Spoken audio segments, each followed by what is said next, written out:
So what is more important is, where was I? Yeah. What is more important is other officers seeing this, okay, emulating this, right? And second thing, we cannot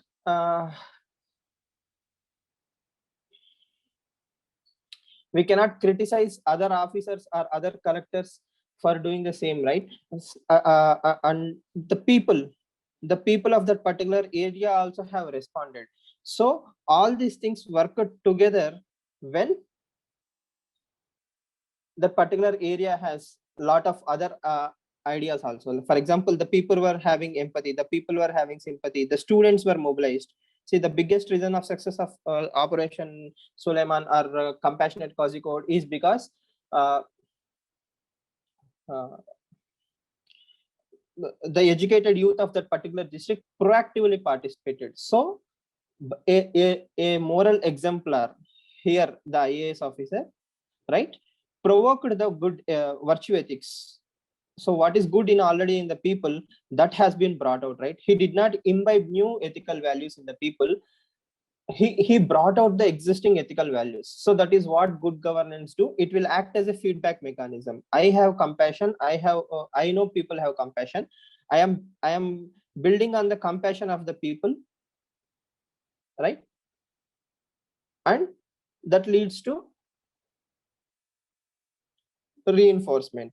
So the entire district, now children growing up or other people in that particular district will also think this is a very important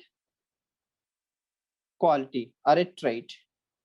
You get the idea, right? So when you read this particular PDF or when you Google about Mr. Prashant Nair, you'll understand he's having a very good status in that entire district, right? People actually believe him a lot. And when you have that moral authority, you can do a lot of good work, right?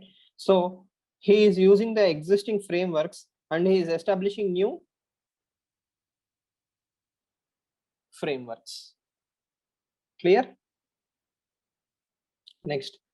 I hope you have already heard about Operation Sulaimani, but if you don't know, it's a simple concept where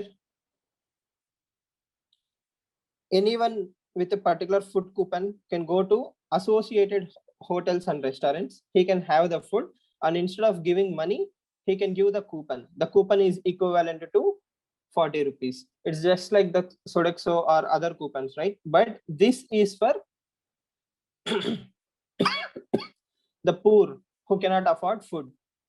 So the concept is no person in the district would go hungry for the want of money. Now, around by the time that was introduced, we had 60 years of independence. So many collectors came and went, right? So many collectors came and went. But why this particular person created something? Because he's bringing in that ethical values. At the same time, we can argue social media and standard of living of people and all these things improved during this particular era. But the thing is, creative usage of all these existing mechanisms to achieve something good comes only from value systems. Or for example, he need not worry about the people who are going hungry in the want of money. He can throw them in statistics, right? Okay, percentage of poor in the village, in that particular district, this much amount of percentage. What are the things that government has done? Government is doing Pradhan Mantri Garib Kalyan Yojana, National Food Security Act. All these acts are there, so I'm implementing them. Public distribution system is there, so my job is done. So without values, if I'm implementing my duty, I will stick to the existing government resources, that is mechanistic. Okay, but because of other values, for example, compassion being the most important one, compassion and empathy, I have thought of deeply how to leverage the existing social media mechanism and compassion of the citizens of that particular state or district and creating something good. Okay, see again, here the restaurants and hotels also have to accept, right? It's not the credit of the bureaucracy alone or the particular individual. Even the Kerala Hotel and Restaurant Associations were also participating in the same. But the concept is he understood that they are they will be supportive, they will be empathetical. All I have to do is ask, right? So, and it is a very successful program. The thing is, the government money is not spent in Operation Sulaiman money. He asked people to donate, so that when the coupons are used, the hotel owners will submit the coupon at the district office and they will be reimbursed with the same amount of money. So it's a no loss scenario for the hoteliers also. At the same time, the government is not spending extra money, people are donating. See how one person with ethical compassion, or sorry, ethical governance ideas can bring a lot of change in the entire society, right? So I'm sure other youth in the state want to be IAS officers like him and inspire the next generations.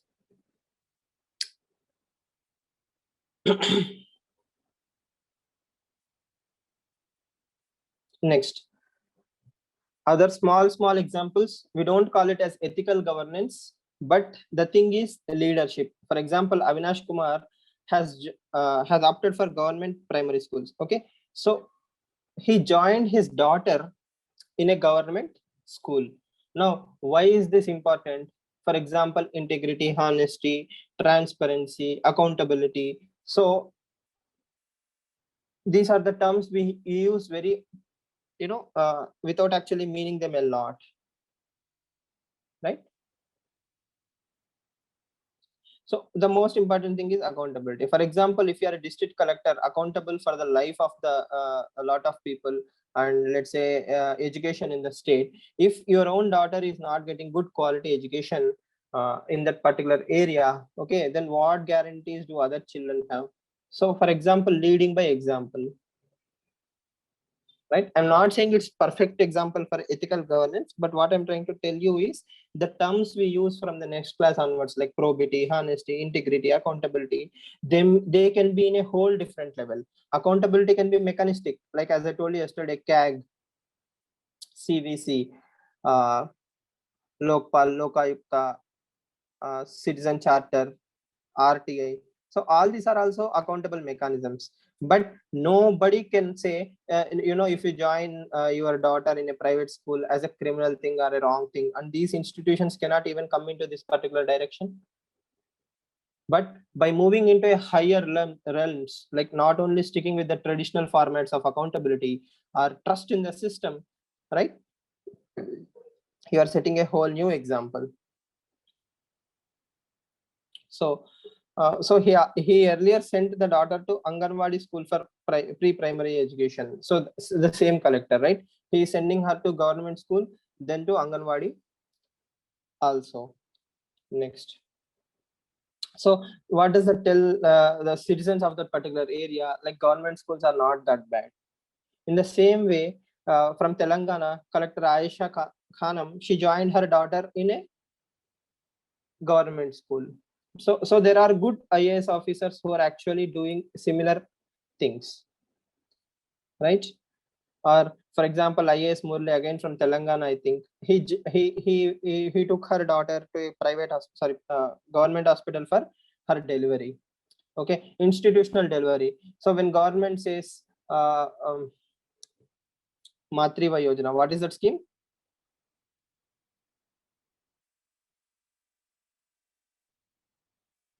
To promote maternal mortality rate, right? So when you promote institutional delivery, when an IAS officer is taking her to the institutional delivery, we can believe that the system is good. Matriva Vandana Yojana, I think so. Yeah.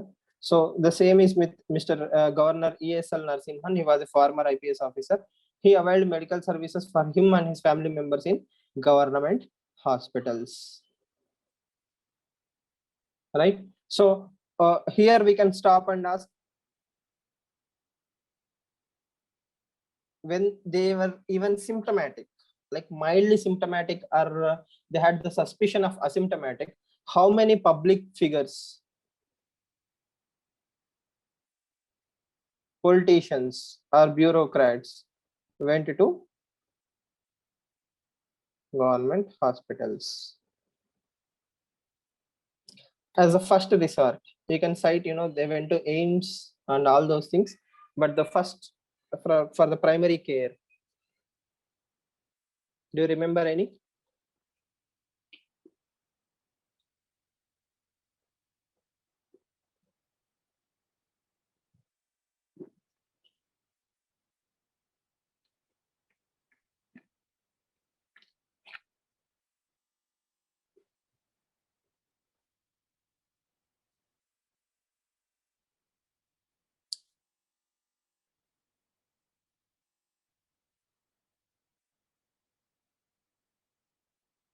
That is what I said, AIMS.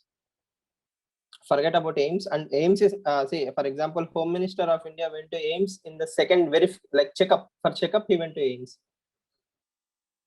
But AIMS is supposed to be the apex institution in the country, right? So obviously, it has the best doctors and infrastructure, but it is overburdened. But personally, friends told me PGI Chandigarh is much advanced or much more rigorous. Okay. So, I mean, what I'm trying to tell you is we have to have our own systems. For example,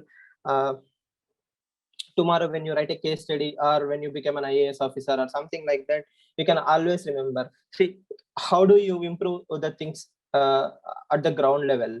Make them, I will bring in John Rawls for a second. Just think about it.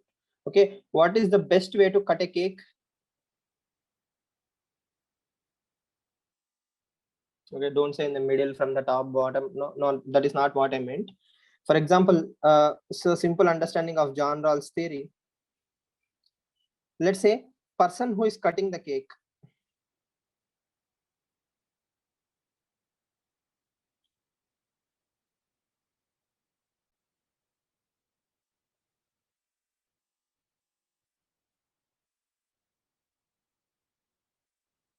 Person, sir, PM to kiss. Yes, so, okay. That's a whole different level. Yes, I do accept that, Deepthi. Okay, fine. Leadership by example. Now, person who is cutting the cake should eat last piece. What do you understand by this statement?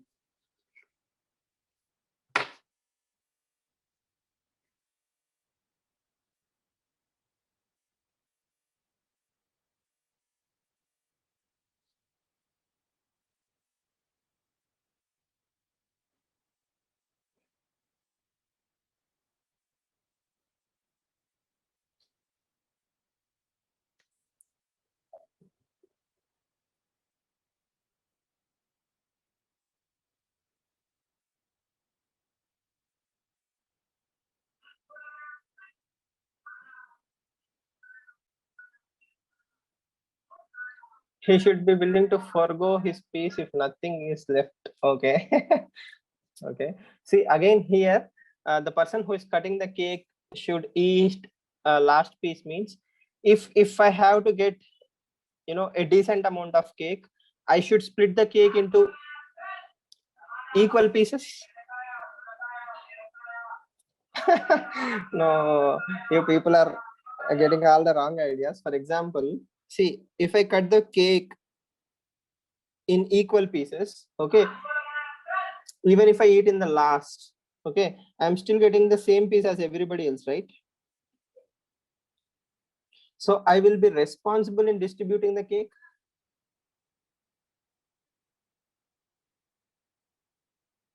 Yes, exactly. So if I cut the cake in a random fashion, okay, probably I might get a bigger piece or I might get a smaller piece, right?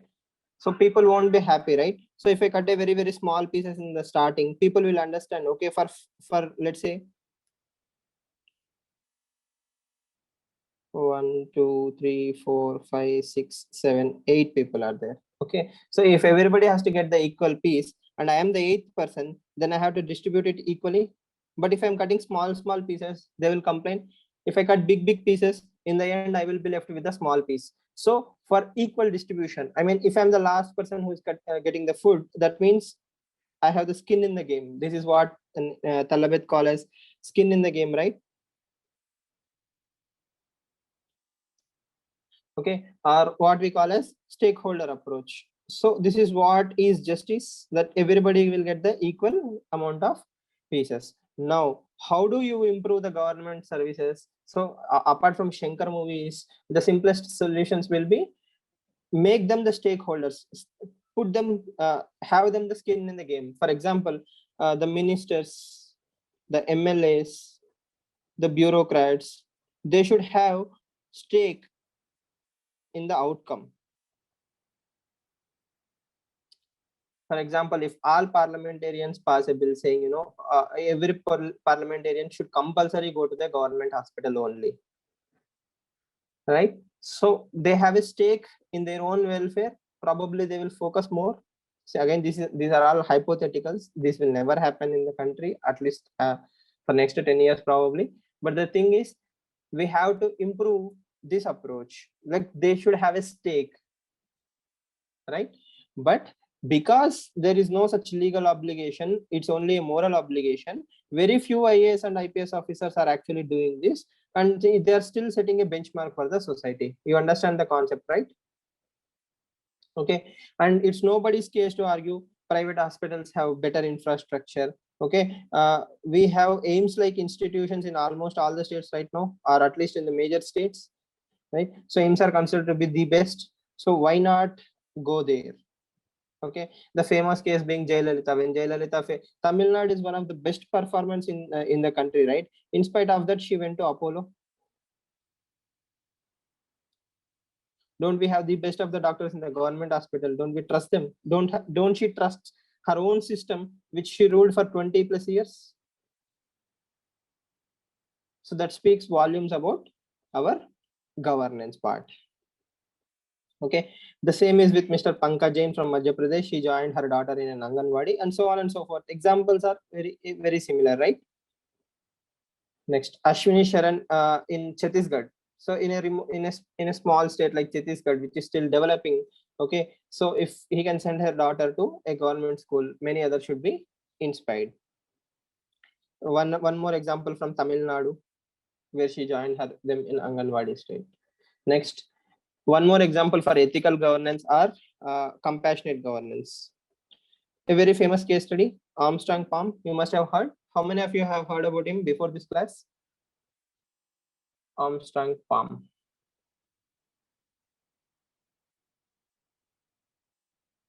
Okay. So you can read it till here.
Right. So what he has achieved is nothing short of miracle in the remotest corners of the country, where he built 100 kilometers road. Okay, totally with the support of the locals and through donations. And I mean, he has done other activities even after that also. But the thing is, just think about it. Unless you are moved deeply to your core, right? You cannot do that. So many officers came and went, but what makes him special is that commitment, right?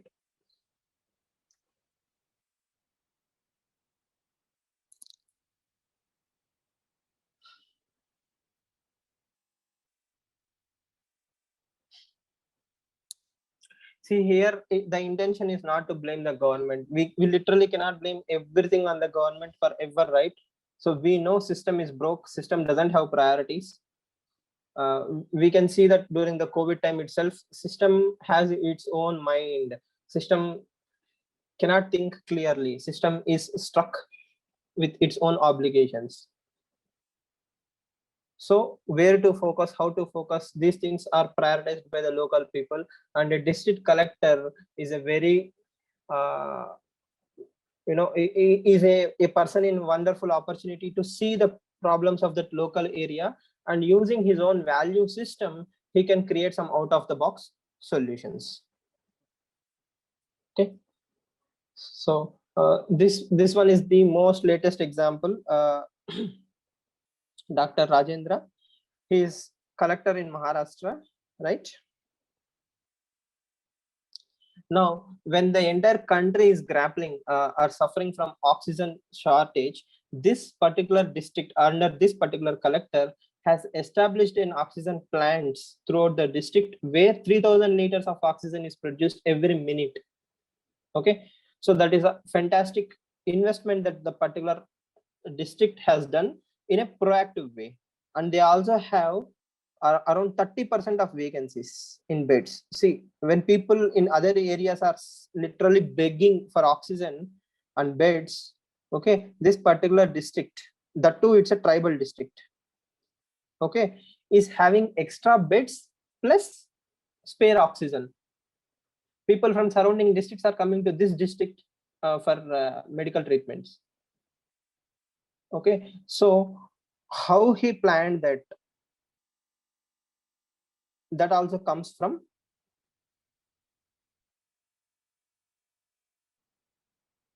obviously doctor is MBBS, right? So he understood that there is going to be a second wave, right? And using his medical knowledge plus value system, he created safety mechanisms. So this should have been done pan India.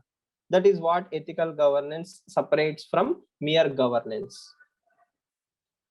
right? So what is mere governance? Government will give you a target. You have to create 1,000 beds or 500 beds in your district. I have created 500 beds. My job is done. It's not a wrong thing. It's not a crime, right? So I'm not saying people who are doing governance. See, unfortunately, the problem in the country is people are not even doing this efficiently. For example, I think Prime Minister PM Cares and other state governments has announced the establishment of oxygen plants way back in October, November. Even in April 2021, most of the plants are not completed. So not completing is not having that value system, right? You're not prioritizing, you're not thinking clearly, you don't care because you're burdened with the mechanistic things. So that is what creates a difference. Now, I don't know how many lives are saved by one particular proactive value-based IAS officer. Okay, so you go to this particular link, I will share the PDF, read the entire story. It's a fantastic example of how one person can impact thousands of lives, and why it should be celebrated or replicated throughout the country, and how many lives would have been saved is a whole different level. And also, continuation of the same, please watch this particular video. I couldn't find a YouTube link, it's a Facebook link. How beautiful a government hospital can be if government wants it to. Okay, so all these are examples of ethical governance and value-based governance systems. Here the speciality is not the framework. The framework is same for everyone. The framework was same for Prashant Nair. The framework is same for Armstrong Palme or Mr. Rajendra or Ashwini Sharan or everyone. What separated them from the rest is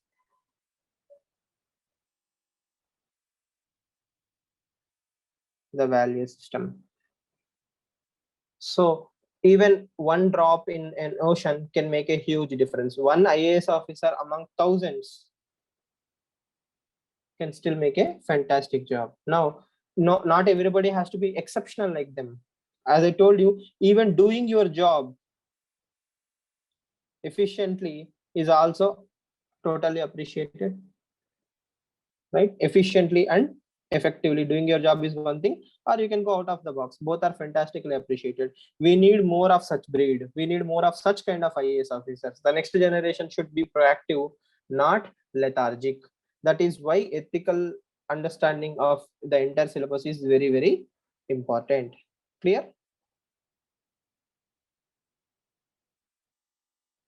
Next.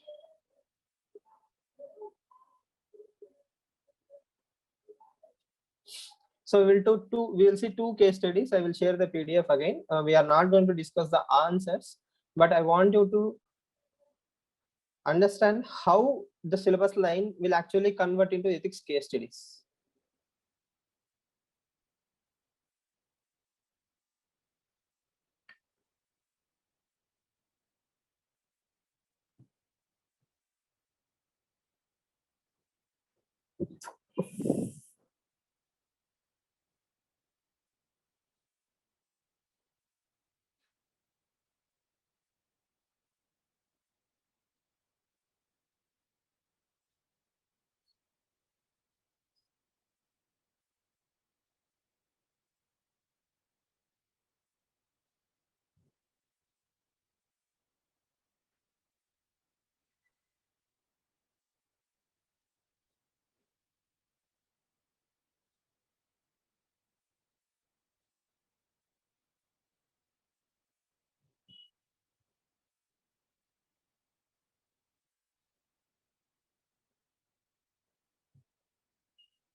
So I think this is a case study from 2019 or 20,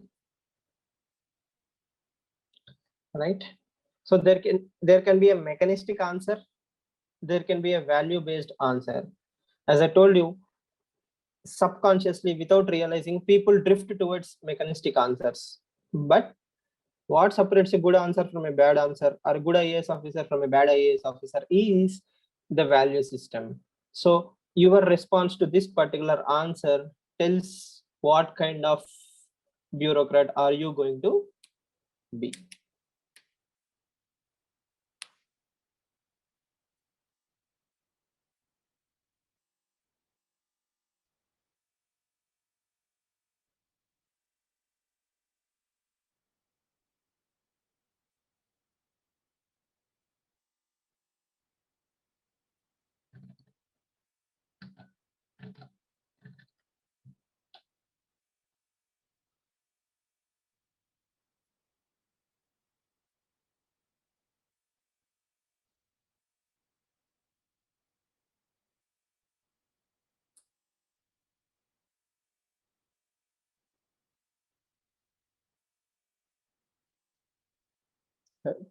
Have you read the answer?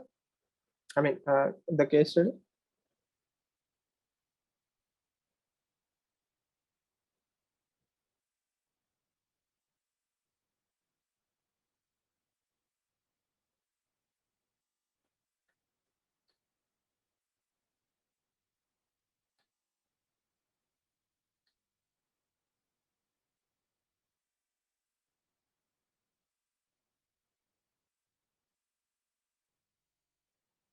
Yes.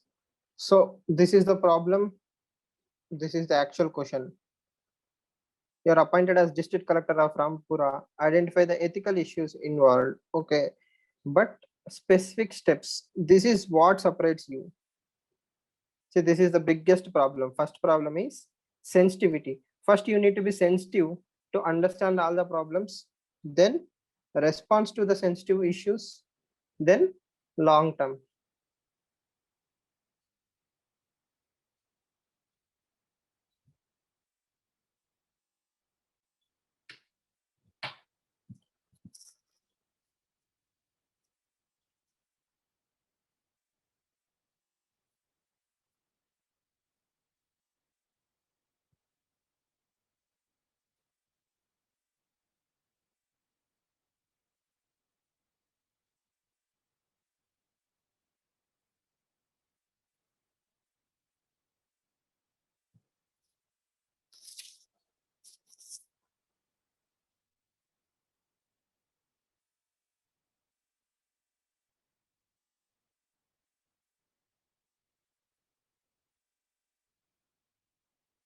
See, the olden days where ethics case studies are like given a scenario. So if you see the 2020 paper also, it's very contemporary. I will show you the questions anyhow. It's purely from what you see in the society, what you see in the newspapers, right? So if you don't have that objective eye, if you're not reading newspapers with that ethical bent of mind, or not developing that ethical standard as a character, it's very difficult for you to write such answers in the exam hall.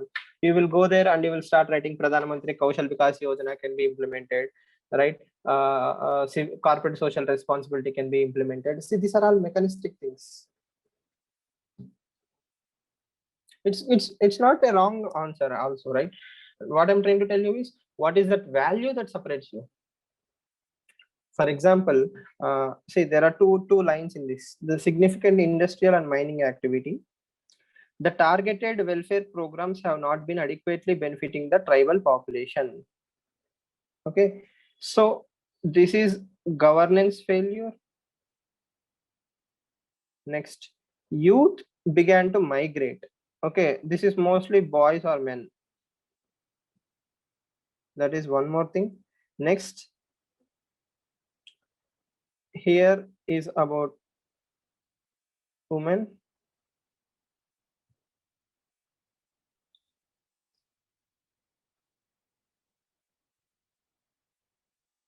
Quality of life.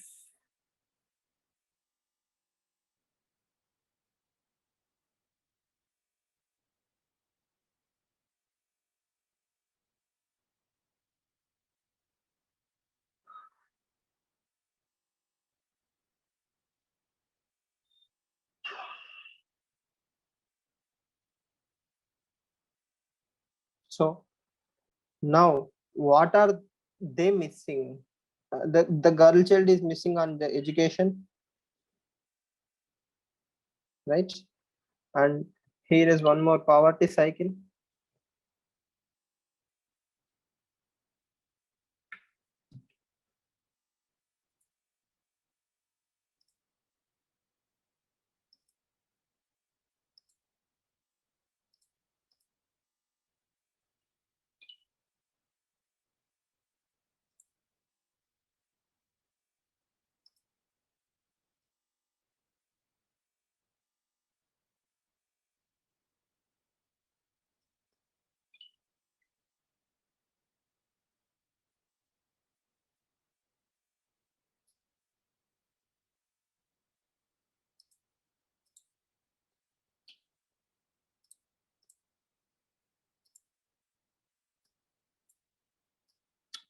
So you have to address all these things, right?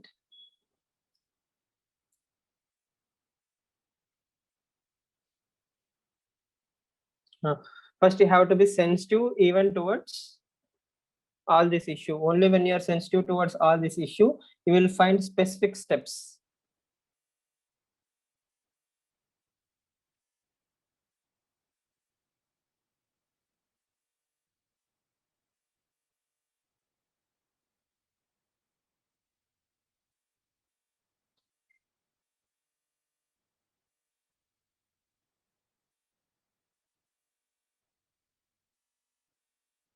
Failure of agriculture also can be linked,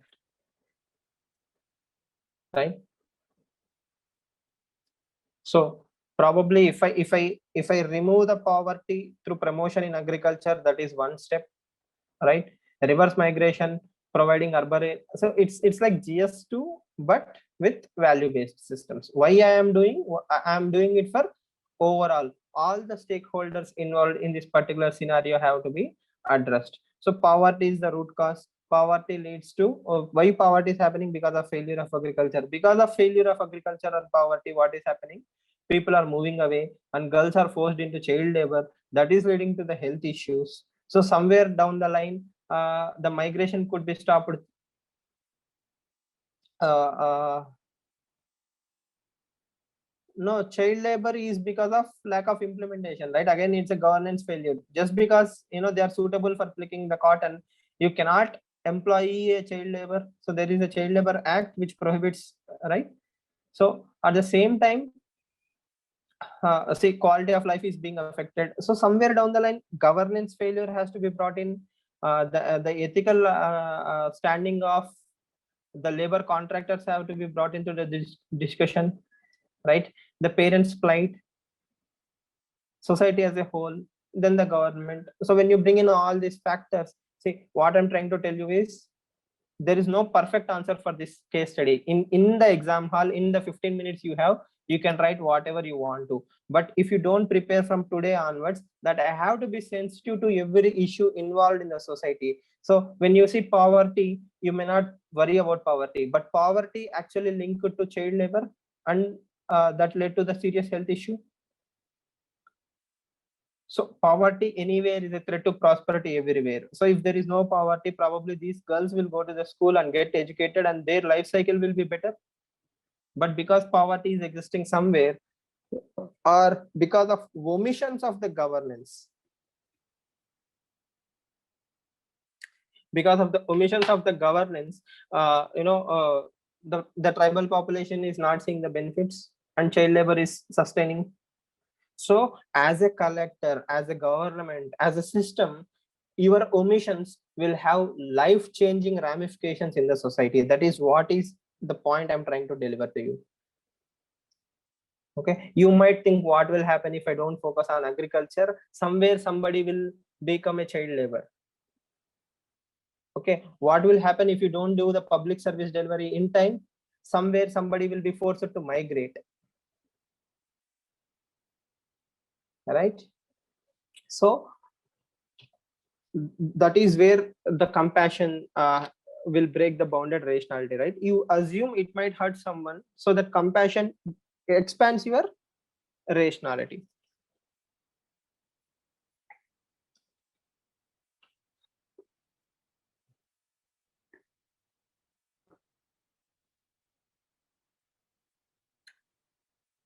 This is 2020 case study. See, again, it's not a case study, it's a realistic picture.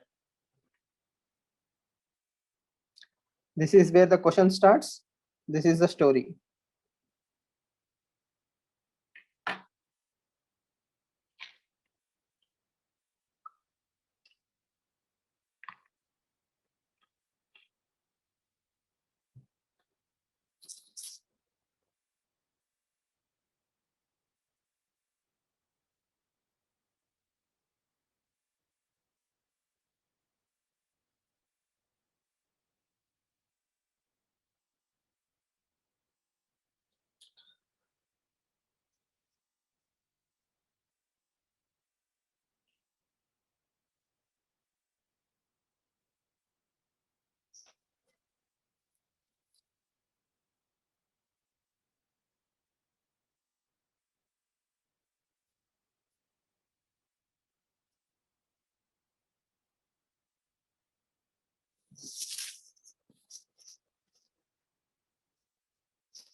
Now, please don't get confused with the term ethical. Just because UPSC is throwing something ethical, you don't have to think about ethical answers. The most commonsensical moral ideologies will also help, right?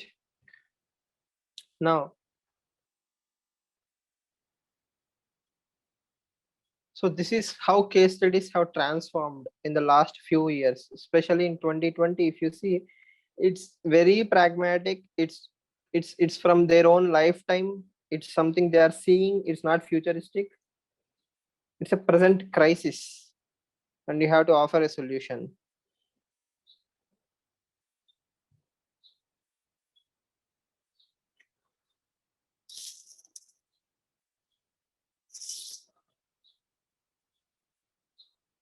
You get the idea, right?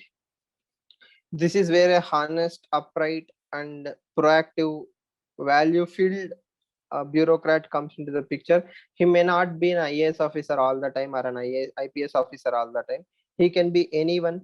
Every job done sincerely in efficient, effective fashion in a proper ecosystem will lead to welfare maximization.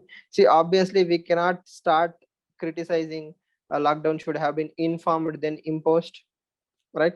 Somewhere down the line, there is a failure of hindsight or there is a failure of feedback mechanism. They didn't take all the scenarios into consideration. Okay, so probably compassion or empathy was missing, right? They didn't even think about the migrant labor. So we directly cannot say government should have thought of all these things. So what happened. Now what is the solution?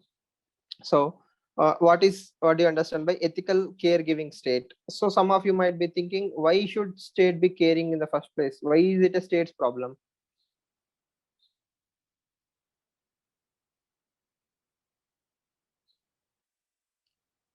So here we have to also remember the problem is not about migrant crisis. The problem is also about the pandemic, right?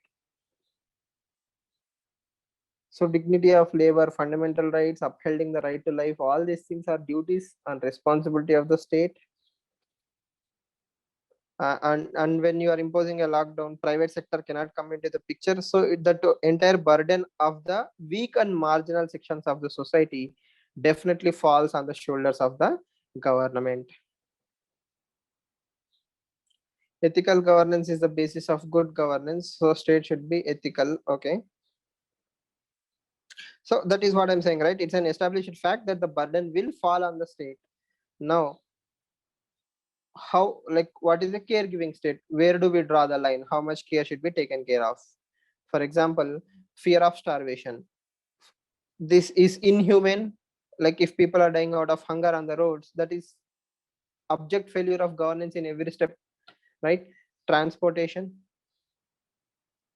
Next, see, this is also the problem of the state. Mental agony.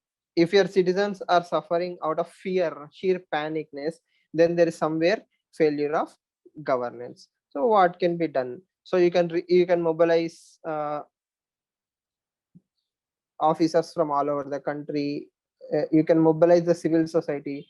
For example, it's the NGOs throughout the country, right, which gave water and food packets along the highways. So when people are walking along the highways, they set up camps along the highways, giving food, water, even healthcare, right?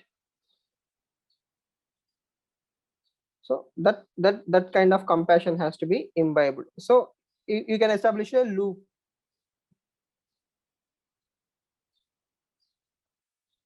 Feedback loop also. So what went wrong?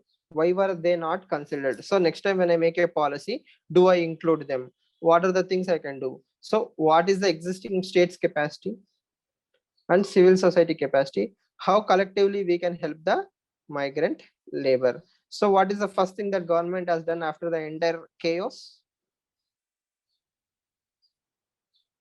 Yes,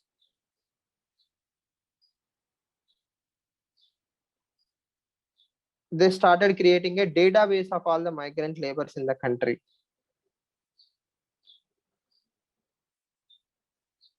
right?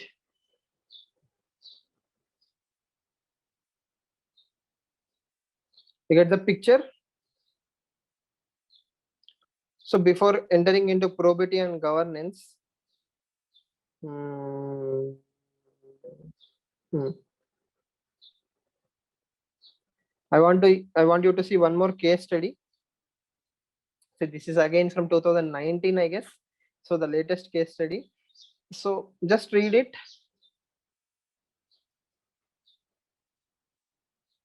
So these are the terms we hear, right? Honesty, uprightness, all hallmarks of civil servants, backbone of any organization, bona fide mistakes.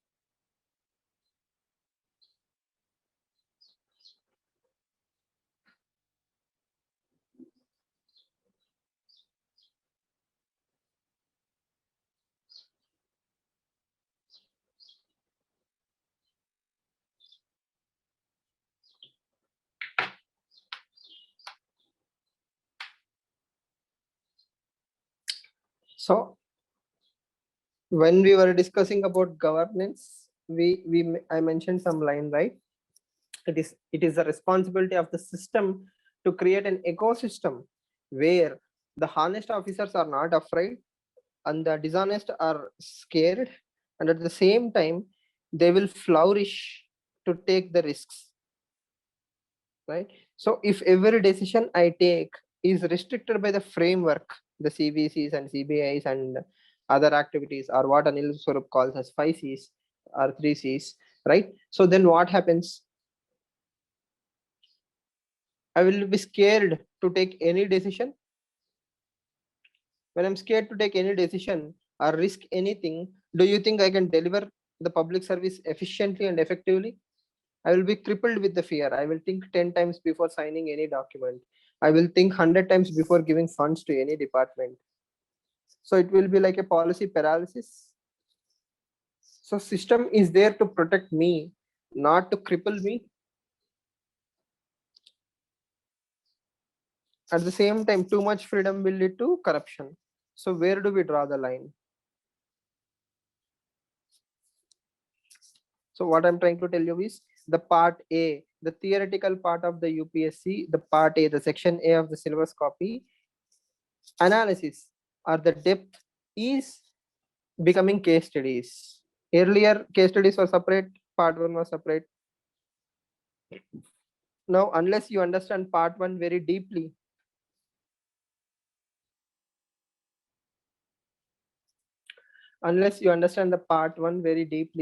okay, you won't be able to write this question just by going to the exam hall. It's a 20 marker, right?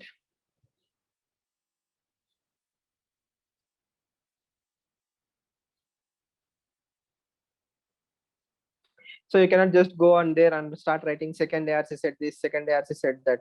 You need to deeply imbibe them. You need to bring examples. For that, from today onwards, you need to have an eye on the newspaper. Right? So that is why the part A, the theory part of ethics case study, ethics theory is very, very important.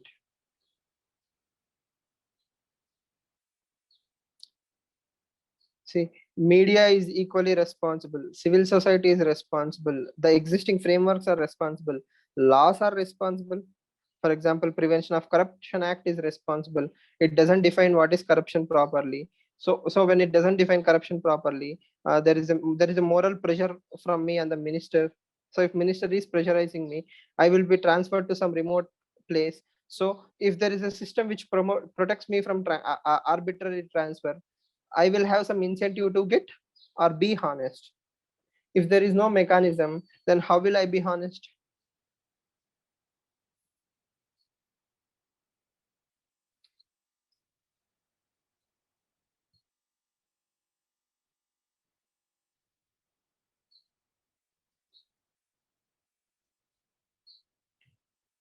So probity, honesty, accountability, transparency, these are not the terms. These are the values that will keep you anchored, that will keep you totally rooted to your belief system.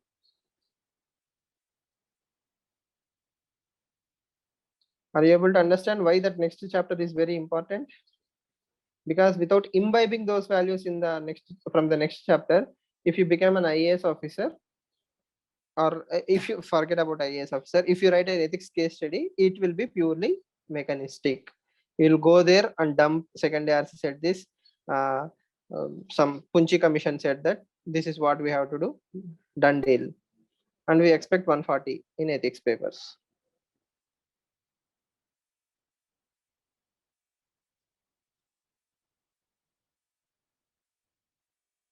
Last case study or the last question.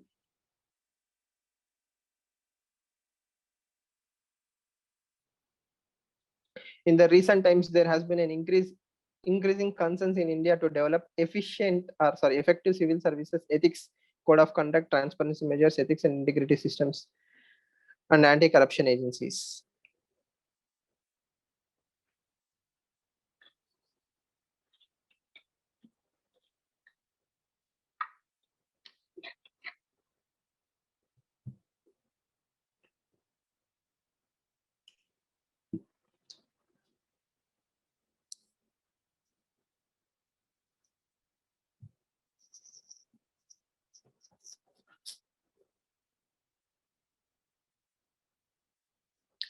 Internalizing ethics and integrity. See, this is a very, very important thing. Internalizing anti-specific threats to ethical standards and integrity, strengthening the ethical competence, developing administrative process and practice which promote ethical values.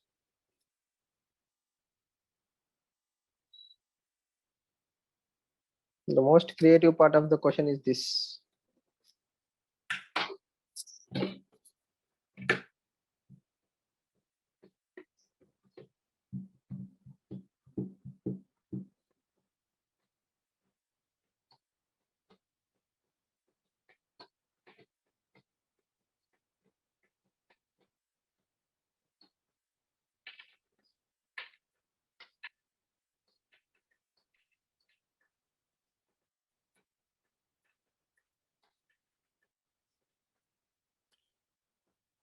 Done with the question?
No.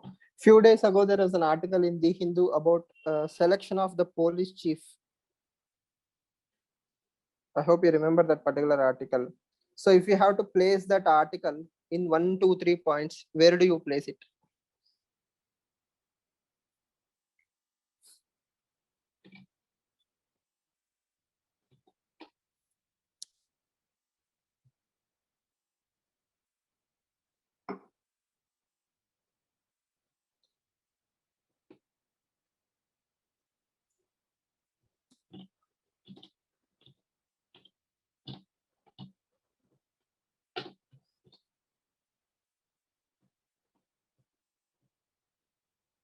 How?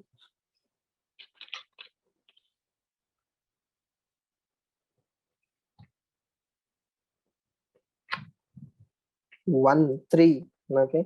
How? Give me reason also. That article is about, there is no established mechanism for the selection of the police chiefs, the DGP. So political masters are picking DGPs who are in favor of their ideologies. So that is eroding the values of the system. That is what that article is complaining. And the article says Prakashing judgment and other judgments have to be implemented in letter and spirit so that institutional mechanisms will be developed.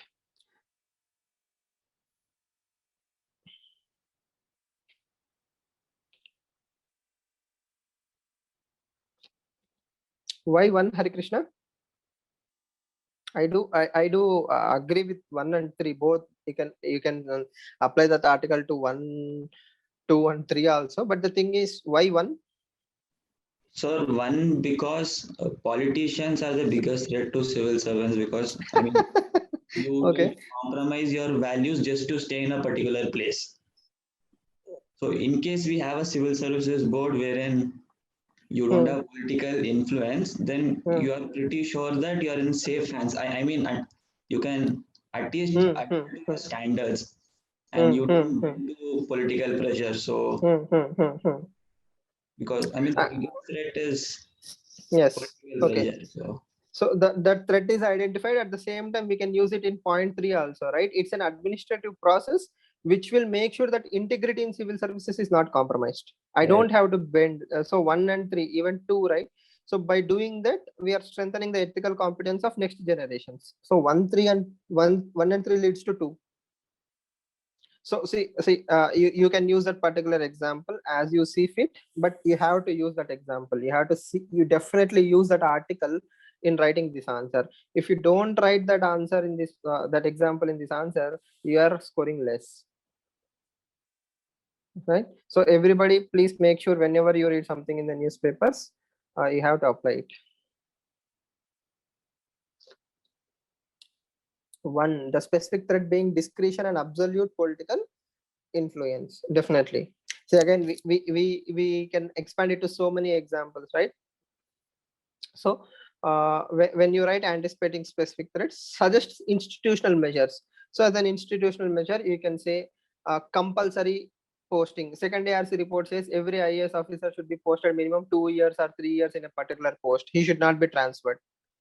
Okay. The other day we were seeing about CVC example. CVC says to promote the ethical values and integrity in services, compulsory transfer after 3 years. So IAS officers have to be compulsory in place in 1 year, whereas CVCs or the vigilance officers have to be compulsorily transferred. Both those examples are from last 1 month current affairs, and you can use all the 3 articles in this answer. Don't you think so? Right? So what I'm trying to tell you is the very reason for me showing you these questions is tomorrow when we discuss the theory, it will be very like dry, boring. There is nothing new. Second ARC says this, transparency means this, or probity means that.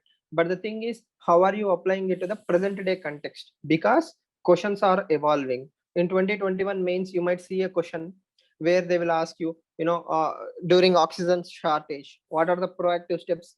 What is the ethical governance involved? So you can write an example, right? So contemporary stuff is being picked up as examples. So anyhow, I will share this particular PDF.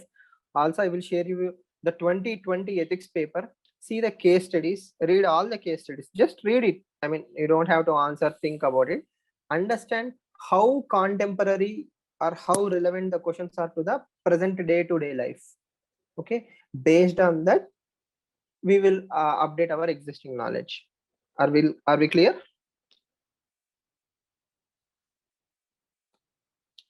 Yes.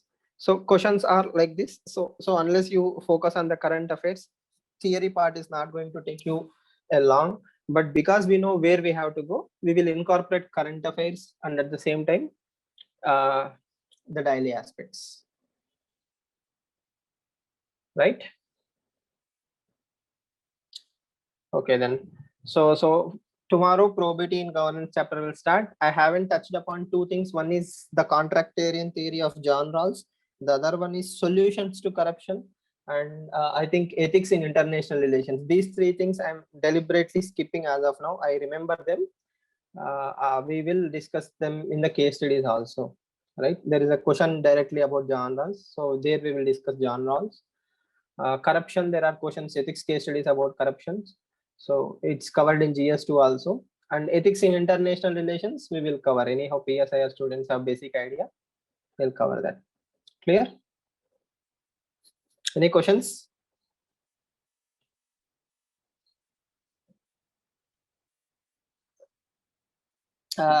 Opening of Vedanta in an emergency situation only for oxygen is definitely a reactive step, right? We are I mean, it's like glass half situation. I see it as reactive, but it's also a creative solution, existing all the tools at our disposal to create more oxygen. And we won't call it as opening of Vedanta plant, we will call it as using of Vedanta plant. We are using Vedanta for oxygen. The moment oxygen crisis is over, we will shut it down immediately.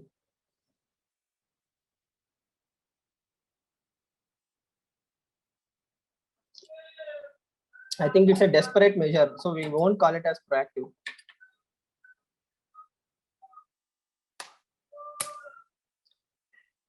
Right.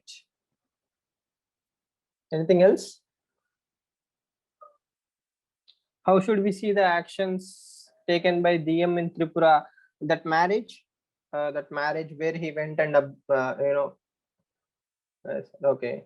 So I think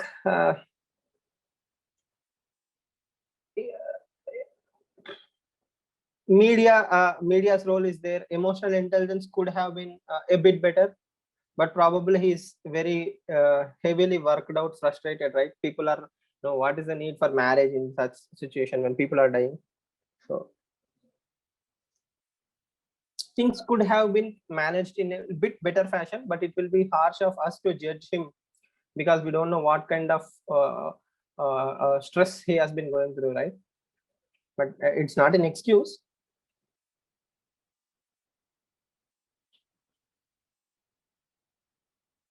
Desperate measures call for desperate actions. That is how I will support him and justify him in a way, not totally, because you cannot criticize the government or a fellow bureaucrat, right?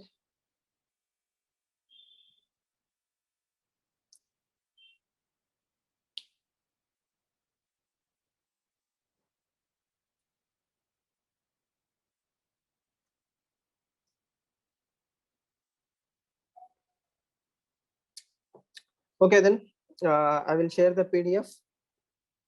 By the way, tomorrow no ethics class. Tomorrow we will have a DNA class in the evening, 6 p.m. So today also I will share the PDF. So please go through the 2020 paper and this paper. I think tomorrow it will be justified for you, that 1 hour. Okay.